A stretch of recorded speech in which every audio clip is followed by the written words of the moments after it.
سیر ما با شما از تورق سیر تیار میکنیم. برای ما لازم است تورق اینا 900 گرم و این پرسنته، یک دانه تخم، یک قاشق نمک، یک قاشقچه میده،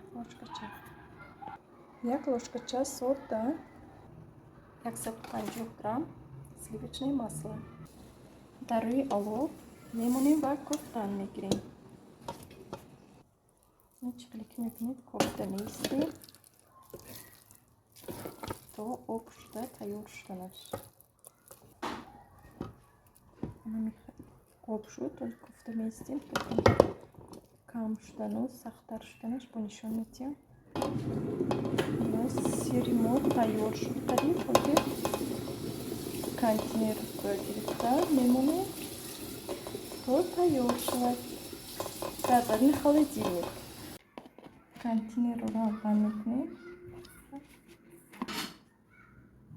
дар контейнер мекунем, мемонем дар холодильник то саҳар.